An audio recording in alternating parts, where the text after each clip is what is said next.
Welcome to Le Grande Bouffe. The Big Feast. With myself, Cole Smithey, and my co-host, Mike Lacy. We are here, as always, to copiously consume international culture and politics through the prism of a single film and a single craft beer. What are we drinking today? It's out of a can this week. That's a new one. Yeah, and you got a little more beer this week because it's a pint. A tall boy. This is the Falco from Evil Twin Brewing. 1 pint of 7.0 India Pale Ale. Oh, boy. I have to say that Evil Twin's one of my favorite brewers, and this beer, it's very pretty to look at in the glass. And on this hot, scorchingly humid day in New York City, it's a delight. Again, another IPA, and not to jump into it, but another movie about making movies. Cole. I didn't even know that. Okay, so today's movie, as you all know, we switch back and forth, Mike and I, picking films that we do every week, and we make it a point to not talk about them until we get together live, as it were.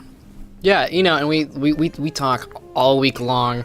We're texting, shooting the shit, Snapchatting each other, so there's plenty of time for us to give spoilers. But we don't talk to each other. No. We don't talk about what we think or anything. We just go at it. So I picked this week's movie, which to me just has the most awesome title. Mute Witness. Mute Witness. I looked it up to see if it was like a phrase that shows up a lot. There's a couple episodes of some like crime. I think there might be like a Dragnet called Mute Witness. It comes up a lot in like literature. Like everyone, I don't know if they think they're inventing this phrase or if it's a real phrase, but they're like, it's like, the mountain stood mute witness to the majesty of God's bounty. Like that shows up all over the place. So I don't know if this is in a phrase or a literary allusion. Yeah, I don't know, but it's quite literal in this film. It is. And I love the poster for this film, which is this really washed out close-up face of the girl, and the mute is spelled with stitches across her lips. Very evocative, even though that you never see that in the movie. She never gets her lips stitched, as it were. Yeah, that does not. I'm glad. Yeah, that is right. A pretty strong imagery. But snitches get stitches. Oh, there except you go. In this movie. That's right. Well, I saw this movie in 1995 when I was living in San Francisco. It came out the same year as Lars von Trier's Breaking the Waves, which is just an incredible, devastating film. And 1995 to me was a good year for movies. And I remember going to see this in the theater with a buddy of mine, and we just loved it. It's a straight up suspense thriller. That's what you're looking at, and there's no mucking about in any other direction. It's not a genre blend of anything other than suspense thriller. You know the genre's better than me, but so you'd say there's no horror elements in this? I think it's just suspense. I think it's just a suspense thriller. The horror stuff is it's in the context of the killings that must occur. Yeah. I think you're right that it's definitely a suspense thriller, and then what maybe leads you a little bit towards horror is like the use of these masks in these murders. It's a little Michael Myers-ish, but that's actually not like the world of this movie. These are real people. There's nothing supernatural. This is just a situational, terrifying, thrilling experience. Yeah. So rated R, I'll give the IMDb rundown, which is Billy Hughes, a mute makeup artist working on a slasher film being shot in Moscow, is locked in the studio after hours. While there, she witnesses a brutal murder and must first escape. ... She's an SFX person. She's not a makeup person, really? I guess. I think at one point they tell her like put more white on her face so she really looks dead. But she's a special effects artist. I feel like that's a Well, yeah, because she's handling not to rank people on she's set, handling but- the fake blood. She's got her treasure chest of goodies, of which one of the things is this giant, probably 5-gallon thing of fake blood. Yeah, which she has to add sugar to, which comes into play. I thought this movie had a lot of very intricate, kind of Robert Zemeckis-ian moving parts that, for the most part, all came back. It's a very precisely executed movie. I gotta give it a lot of credit for that. Yeah, I mean, to me, this movie is a classic guilty pleasure. I think it's much better. It plays much better on a big screen. I remember when I saw it, the opening scene is we're talking about how it's a film within a film. So they're making this movie, and one of the things I like about it is it's a great women's flick because there's two really strong, badass women leads in the film, and then the director of the movie is Big piece of shit. He's this nebbishy guy whose dad is friends with people at the Russian embassy. He hits that tone so perfectly. It's like, the guy who maybe Jason Biggs would have played him 5 years ago, but he's even dweebier and just ultimately pretty unlikable. Yeah, he's a wuss. That's what his girlfriend calls him. She calls him a wuss at least once. Yeah, for a movie that has women being stabbed to death in it and is pretty brutal to them, it's kind of a pretty feminist thing. All of the men, with one exception, are either bad guys or total wimps who can't do anything to help anybody. So yeah, Evan Richards, by the way, is the actor's name that we're talking about. He plays the director. That very precise, like semi-Jufro. It's perfect. It's perfect. Yeah, and the fact that it's set in Russia, the movie it has subtitles. At least the version that we watch, it has the English subtitles. But there's a lot of Russian that gets thrown about where there are no subtitles. Yeah, where you're not clued in on what they're saying, but you get the gist of what the Russian characters are saying. So it's one of those movies where you wonder if the title came first. You imagine it's on without that element. It's someone on a movie set sees a snuff film being filmed after hours and then has to escape the locked set. But the added element of it is that Billy is mute.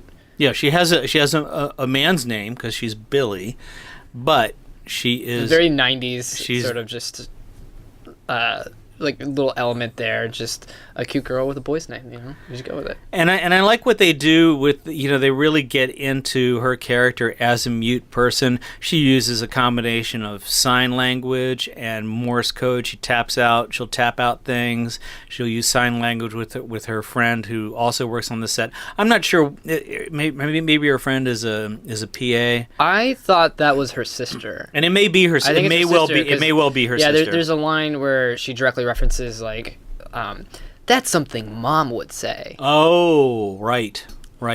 So the sister is... That's right, Billy Hughes and Karen Hughes. And the sister is played by Faye Ripley, and Marina Zudina plays Billy, our mute witness. It seems like... So the sister Karen is... Was she the scripty? I'm trying to remember. She's either maybe she's a continuity person. Yeah, I think she's a script supervisor. Because I think she's the one at the beginning with the stopwatch taking notes, and so it seems like her and her sister are working on this movie, and this Karen is dating the director, so they're kind of the threesome at the heart of this movie, and it's really the sisters that take any action and have any ability.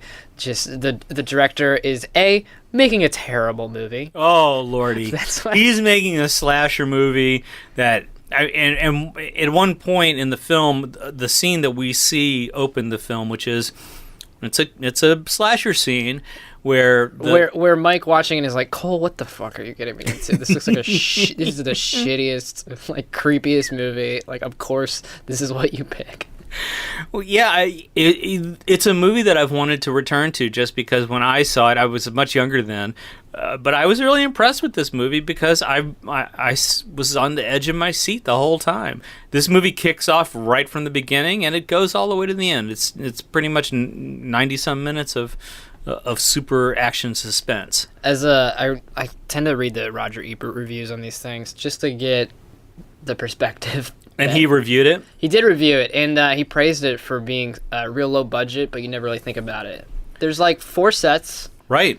You know, just a couple locations. Alec Guinness is in this movie. Clearly about 90 minutes on set. Yeah, Alec Guinness is cashing a paycheck for this one. But he's great. He's great. Really yeah, good. It's a perfect amount of just behind-the-scene cameo, yeah. But it's clearly, like, he showed up. He's in 2 scenes. They're definitely filmed same place, same day. Same time. Yep. So let's get into a bit of the machinations that make this movie. I think this is a very fun and pretty scary movie, and the machinations of it play off of her disability, while at the same time, I don't think it's not a movie where she, thank God to give this spoiler, she doesn't speak at the end. This is not about her overcoming her fears. This is about her actually living in the real world with this in the same way that mute people do, and it in some way, and I'll get to this later, it's both her biggest weakness in the situation and a strength. For sure. Yeah, because well, you know, so the movie opens up with this slasher movie being filmed, and it just goes way too far, where the character who's dying, this woman who's been stabbed twice on the bed, maybe she was stabbed 3 times, but somehow she gets out of the bed to wallow around the apartment and pull the curtains down. Yeah, she's like the worst Desdemona in the world. She's just, she literally tears the set apart. Yeah, no, she tears the set apart while she's dying for all of, I don't know, a minute and a half. It takes her a long time to finally kick. Yeah, and the director says like the perfect thing, which is, it's like, he's like, cut, brilliant. Hey, what the fuck are you doing? That was terrible. Like, I said, go bigger, not to destroy the set. Like, and then this real sort of like middle finger to the Russian work ethic is suddenly the lights, like, while he's trying to get like an insert shot to make the day not a waste, the lights just shut off, and they're like, it's 6 p.m. It's over. You don't shoot anymore. This is Russia. We just, you know. And it's going to take he's informed that it's going to take a whole nother day to redress the set. Which you know, maybe I get confused of which of the people from the beginning wind up being the bad guys involved in the snuff film, but she fucked up that set. He might not just be trying to like get him out of there to shoot that snuff film. This girl fucks up that, like, you need to fire her ass if that's what she does. You know, if you go off script and you are tearing down bookshelves and ripping down curtains and putting fake blood everywhere, it's like big. You're gonna be packing. Problem, as the Russians would say, problem. So it's the end of the day, and she still has a few little things to tidy up, and she sees the guy closing the gate, and she tries to knock on the window to get his attention that she's still in there. So there's so many beats that the filmmakers put into it. It's such a tightly edited and tightly choreographed film. I love all the reverse focus stuff that they do in the hallway. I think is it the cinematographer, the cameraman, who's one of the bad guys? The taller guy? Yeah, I think he's the cinematographer. He's the one who, like, the sister's like, he's got the hots for her. I think he's a cinematographer from earlier, because he's the one operating the camera, definitely. Right. Yeah. And so what happens is everybody leaves except for Billy, and then they start shooting this sex film. She stumbles into this little porno shoot that's going on. She's kind of giggling, oh. And and there's this big brute who's doing the deed on top of this middle-aged MILF, if you will, blonde MILF. Cole said it. Yeah, well, you know, it's a dirty job, but that's the character. And so things don't go as they normally do in such sex scenes, and it turns out that they are in reality filming a snuff film. And so the beats are very specific, and where Billy's sort of what she has because of her inability to speak is she can read people's faces especially well. And so one of the story beats is that later these guys are trying to cover up the fact that they said like, yes, we were filming that, but it wasn't a snuff film. It was fake. We used her fake blood and everything. And the fake knife, the retractable Yeah, knife. but I think, it's possible that at that point later where they're trying to fake it, we are supposed to go, oh, maybe Billy's wrong. But for me, I was convinced that she wasn't, because there's direct eye contact made between Billy and the woman. And I believe what you're supposed to intuit is that Billy is reading in this woman's face, this woman is expressing to her that, like, this is not going as planned, that she's being attacked. And that's brought up a couple times, is that Billy can read into people's faces in this way that allows for very specific beats. So it's an interesting portrayal of someone with a disability, and that she also has, like, special powers, which is... Right. Well, it allows the director, the filmmaker Anthony Waller, who really didn't make too many more movies after this. I think he only has about 6 films to his credit.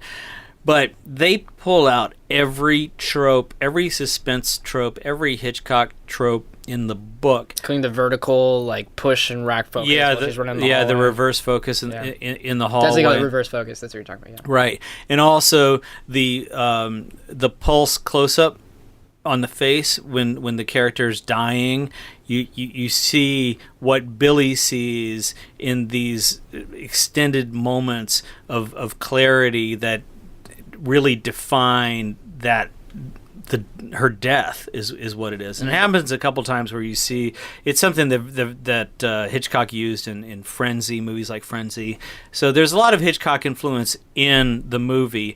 And the fact that it's a low-budget movie, clearly shot in Russia with a lot of Russian actors, and pretty much no-name actors. Alec Guinness is the cameo that they clearly built their budget around. Right. And really, I mean, that's all you need to know, is that this is a low-budget suspense thriller made in Russia with a bunch of Russian actors, and every single suspense device thrown in and used. I think they go a little too far with the music. The music is really heavy-handed. It really directs the action. There's some real, like, you tell the composer was like, and maybe a little John Carpenter-y stuff here? How do you think of that? You think of that? Yeah, no moment, no suspense element is left clean. It all has music bathed all over it, or it bathes. So for a movie we praised for being pretty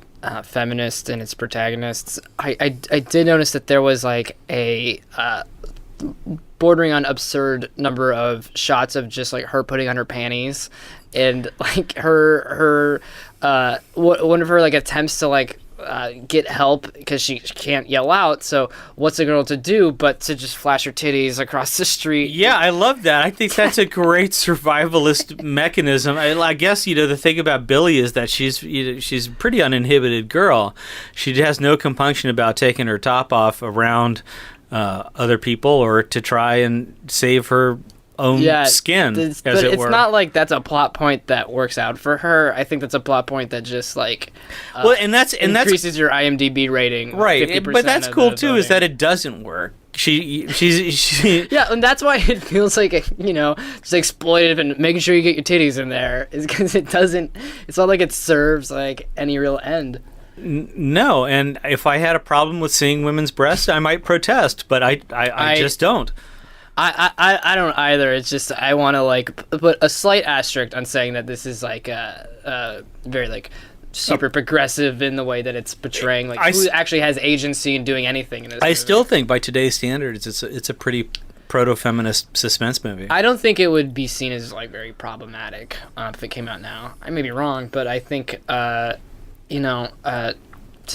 the discredit of Hollywood, I don't think Ghostbusters comes out this weekend. That's right. So this is of course like the time to be having this conversation.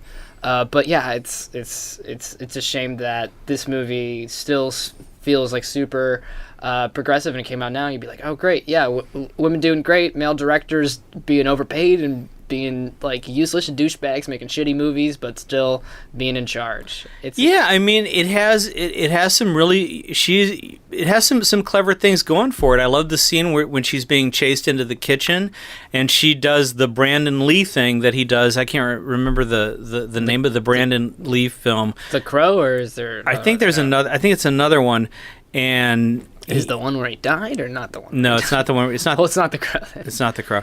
And she's throwing everything, the pots and pans and all the knives at the attacker, and that is straight out of any kung fu.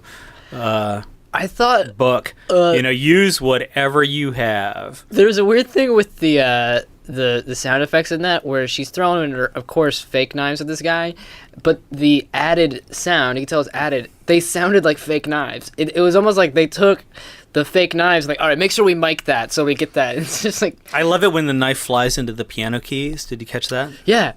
That's so cool. I've never seen that. Yeah, you just feel like they're on set and like, okay, all right. We got a piano, knife. Oh yeah, it sticks right in there. It sticks right in the keys. It's very cool. 2 days spent getting that insert while someone was in the hospital or something, probably. Yeah, so that's a great defense method. Bruce Lee always endorsed that kind of stuff. He was a big advocate of escape or confuse or in Enter the Dragon. There's the scene when they're on the boat going out to the island. And there's this big bruiser who wants to fight him, and Bruce Lee somehow convinces the guy that he'll fight him on the edge of the boat or in the water, and so the guy jumps in the water and he just stays on the boat, and that's it. No fight. Yeah, this movie was a lot of escape. There were only so many set pieces, and it's amazing that you don't get very bored because you come back to them. Like ordinarily, like if the movie begins at the studio, stays at the studio, leaves for a little bit, you come back to the studio, you'd be like, oh man, like seriously, like I'm feeling like trapped and bored. It doesn't do that, and I'm wondering how it affects that from a writing and directing point of view. I would love to put my finger on it. I think it's maybe because there are specific story beats that are shifting, and the stakes always feel very real, where she goes from hiding in the hallway to hiding in an elevator shaft, but each situation has a very specific in and out and things she's battling. She has to hide in a certain way. She has to escape them in a specific thing. It's a great tightrope walk between cliches and subverting cliches. I love the thing where she breaks the glass to get the key so she can get through the door, and then all this stuff happens. She's got the key in her teeth. She drops the key. All this stuff with the key, and then when she finally does use the key, it's still not quite good enough. She still ends up on her back. And it's also precise and well thought out. It's very well shot. She breaks the glass to get the key, hides in the other room or in the elevator shaft. I can't remember where she's exactly. Then the cinematographer comes looking for her, sees the broken glass. But, like, I'm thinking, like, well, maybe that was already broken. How does he know? Goes, finds wet blood. So he's like, oh, whoever broke it is still here. All of these pieces that it's an excellent lesson. It's a great puzzle. I just want to give props to the cinematographer, Mr. Egon Werden, I would imagine. And he is from Bavaria. Let's see what other films he has done. Well, he's certainly known for An American Werewolf in Paris. Not The American Werewolf in London, but the... Didn't that movie come up last time? Very bad. That movie comes up, doesn't it? It wasn't because it was this... Like, why did you bring up that movie last time? I know. I will have to go back and figure that out. I don't know why. But that movie does come up. Someone write on our Facebook page so we don't have to listen to our own episodes. Why did this come up last week? American Werewolf in Paris. It wasn't that Waller directed that too, did he? Yes, he did. Oh, that's why we're talking about it. But John Landis wrote it, which is pretty good. He wrote Werewolf too? Yeah, and American Werewolf in London was the movie that he directed, and that's the one with Tom Everett Scott and Julie Delpy. Whatever happened to Tom Everett Scott? That guy was he was the boy of the moment for about 20 minutes. Did he morph Pokemon wise into Rupert Everett? Did he become Rupert Everett? Is that what happened?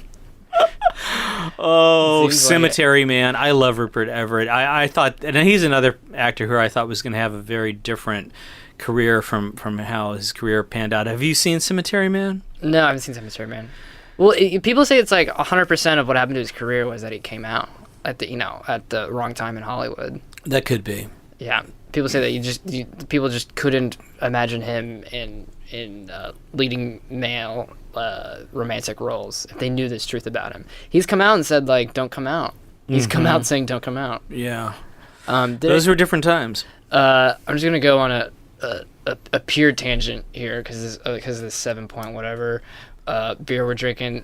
So I had this librarian in my high school who was very supportive of my filmmaking, and he himself had like made some films back in the day. I'm gonna give a shout out to Mr. John Landis, not the John Landis, but just a guy named John. John Landis. Hope you're listening. Great, John, the real John Landis, whose career R.I.P. Right. Right. Twilight Zone. Right. Exactly. He had such a run going until the Twilight Zone disaster. That 89? Oh, when the Twilight Zone was made? I think it was before then. I think it was the early 80s when that happened.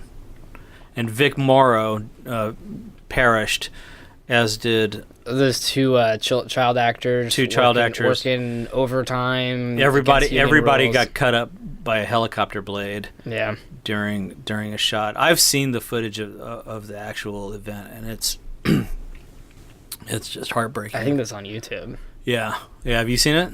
Yeah. It's horrifying. It's just horrifying. And Vic Morrow, if anybody remembers the Bad News Bears, he was the coach for the bad team. For the other team, for the rival team. The Good News Bears. I don't know if I've actually seen the Bad News Bears. Oh, boy, we have such a wealth of stuff that we can tear into on Le Grande Bouffe, the Big Feast. I'm excited. The Bad News Bears, the original Bad News Bears, is such a terrific film. Are you saying it's better than the, do you know there's a TV series that Corey Feldman was on, based on it? I don't know that. That's true. I know there's 8 episodes. There's the Richard Linklater remake. Linklater did that shit? Wasn't it with Billy Bob? That's right. Richard Linklater made that. I liked it. Is that good? I liked it. It's not as good as the original, of course, but I thought it was respectable. I bet it's not as vulgar in that we've gone so back. No, it doesn't have that 70s looseness where kids were smoking, 14-year-olds were smoking pot and having sex. I'm honestly surprised if I ever see a movie where like a child says the fuck word.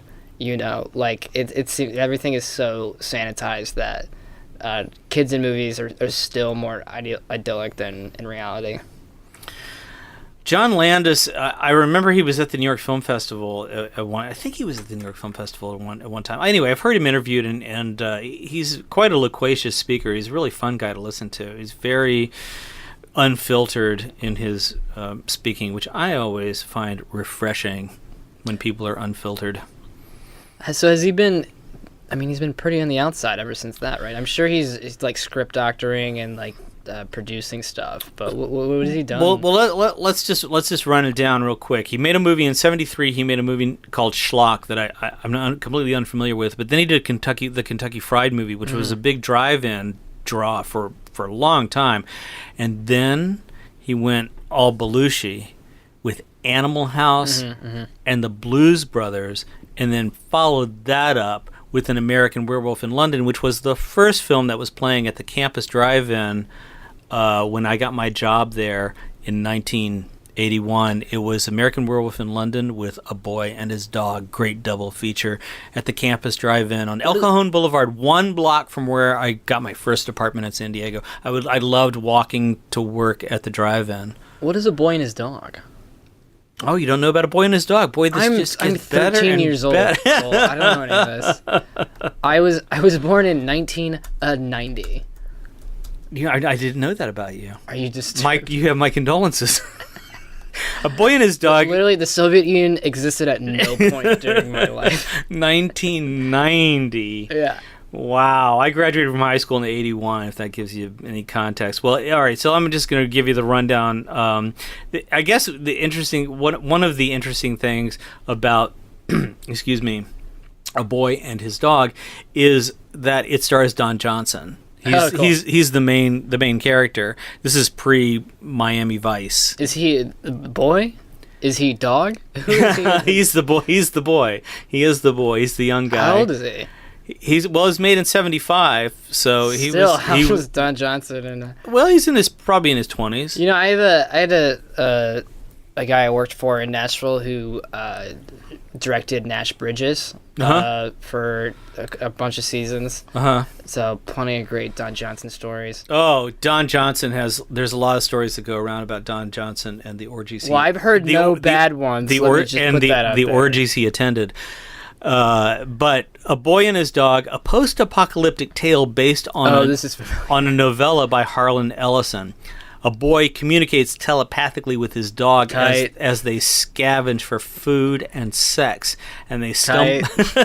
Like both of them.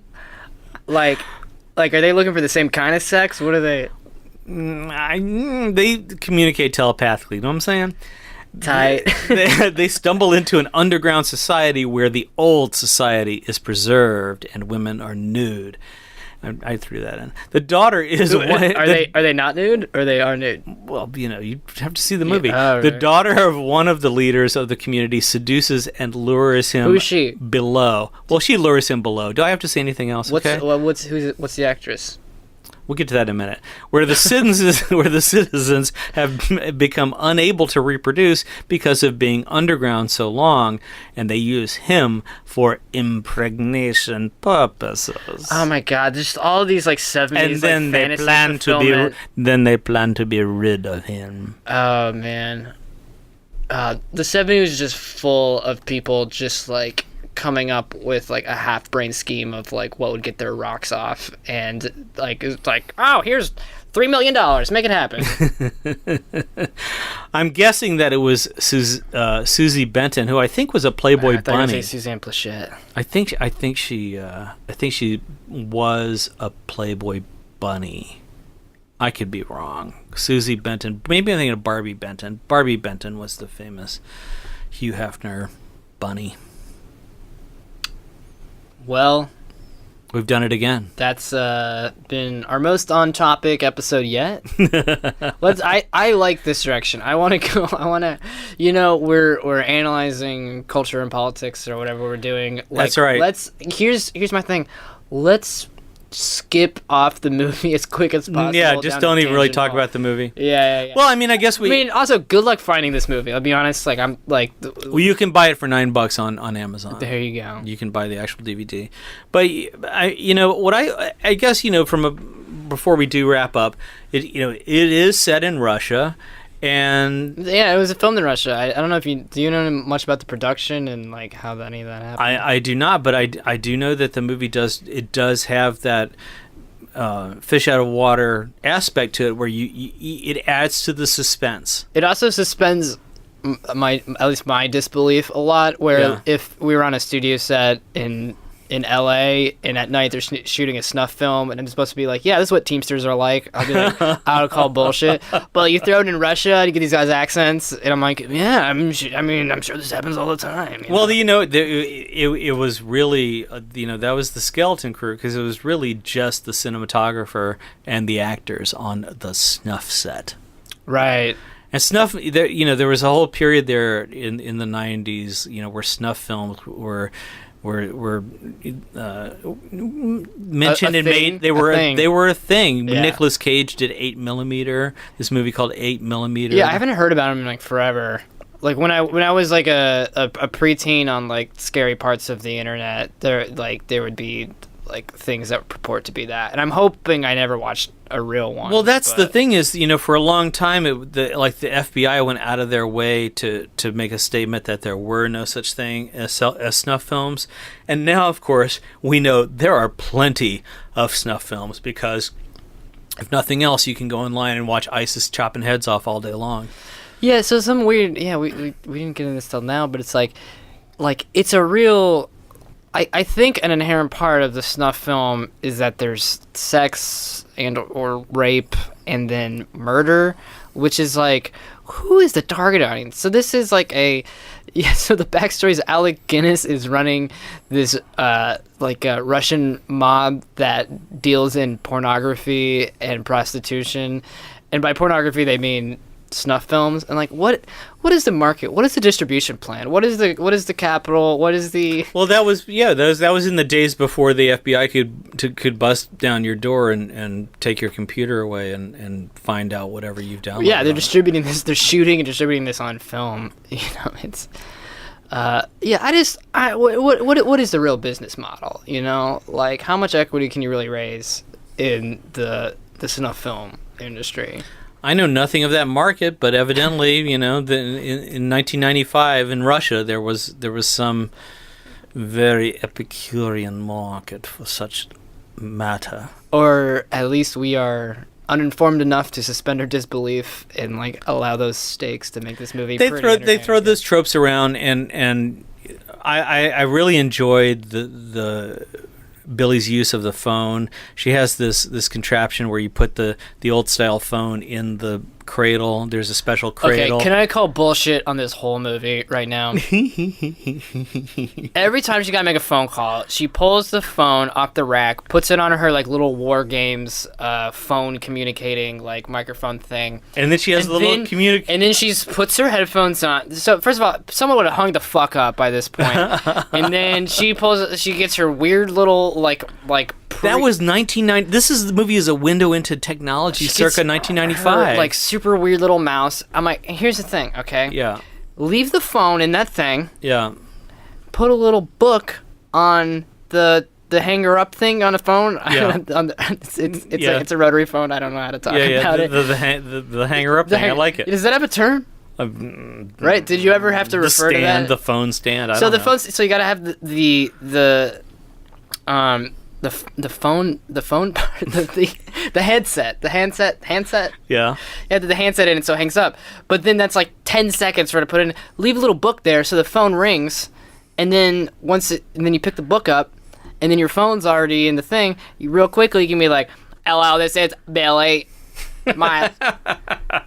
I'm just like, I love it. I love that little window into how terrible technology was in 1995. When you were 5 years old, technology sucked. It was garbage. It was total garbage. Yeah, people used it. If only we saw her logging in on like Russian AOL, it would have just been like with the that awful sound. All right.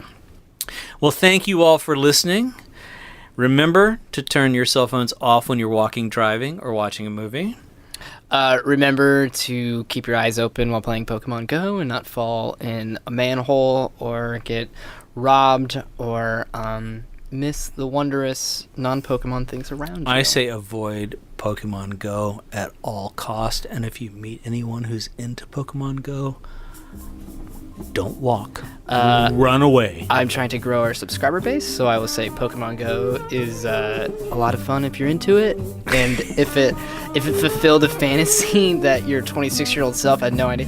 It's so clearly, it seems like people like 24 to like 31 are flipping the fuck out, and my sister who's 16 clearly, I don't think she gives one shit about this. So please tell your friends about the Grande Bouffe, the Big Feast. Have them subscribe and like us wherever they can find us. See you next time. Bye-bye.